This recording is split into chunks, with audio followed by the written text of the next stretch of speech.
Dismayado ang ilang naulilang pamilya ng 44 na miyembro ng PNP Special Action Force sa naging huling pulong nila sa Pangulong Noynoy Aquino sa Campo Crame nitong Miyerkules. Ayon po sa isang naulila, imbes na malinawan, nabastusan sila sa naging kasagutan ng Pangulo sa ilan nilang mga katanungan. Exclusive, nagpapatrol, Chuck Tinte.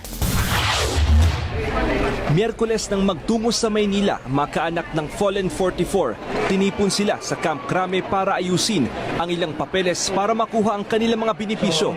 Kabilang sa mga pumunta si Alias Jennifer, alas 6 ng gabi habang nasa loob ng multipurpose hall.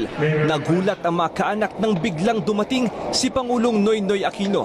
Dito nila tinanong ang Pangulo kung ano ba talaga ang nangyari sa Mama Sapano. Nagpapaliwanag naman ng Pangulo at ipinakita pa niya ang text message ng kanyang pakikipag-usap sa ilang opisyal na kasama sa operasyon. Pero sa eksklusibong panayam kay alias Jennifer, sinabi niyang hindi siya nasiyahan sa paliwanag ni Pinoy. Yung sinabi ng isang kasamahan namin na nagtanong siya about dun sa bakit hindi daw sila nagpadala ng airstrike. Sabi ni Pinoy na naglalaro ka ba ng computer? Siyempre, na-offend kami nung sinabi niya yun na yung inaasahan namin, it's either na opinion niya or yung totoo. Binago ang kanyang pangalan para sa kanyang proteksyon. Kwento pa ni Jennifer, tila hindi sila sineseryoso ng Pangulo. Sa maraming questions po ng mga kasamahan namin, tapos sasabihin pa niya, tingnan niyo nga kung namumula yung mukha ko. Ano yun? Natatawa siya? Oo, natatawa. Ganun.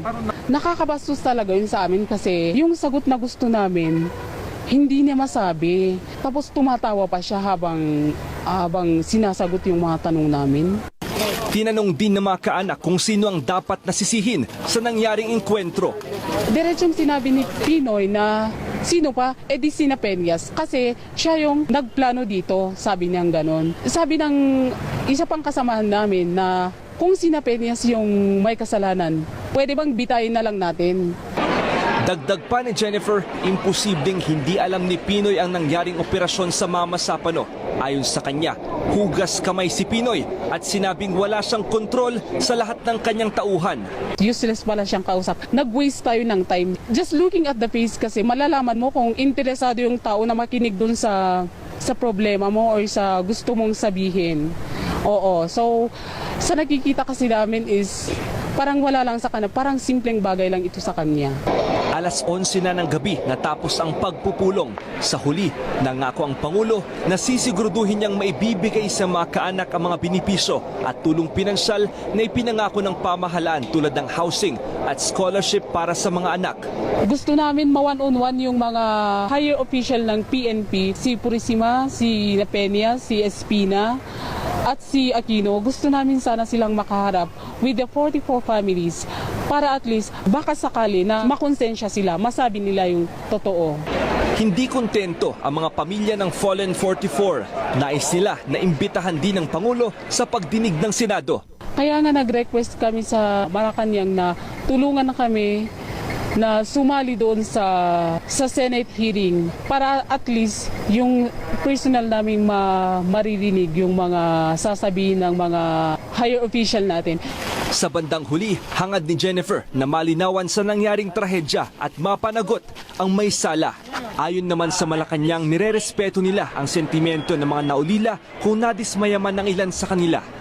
It has not been a month since the loss of their loved ones. And suffice to say that the President was there and that he was able to answer their questions personally. I understand that some of the families have chosen to make their discussions public. On our end, out of respect to the families who have chosen to keep quiet, we will also not divulge the details of the President's private conversations with the rest of the families. Chuck Tinte, ABS-CBN News.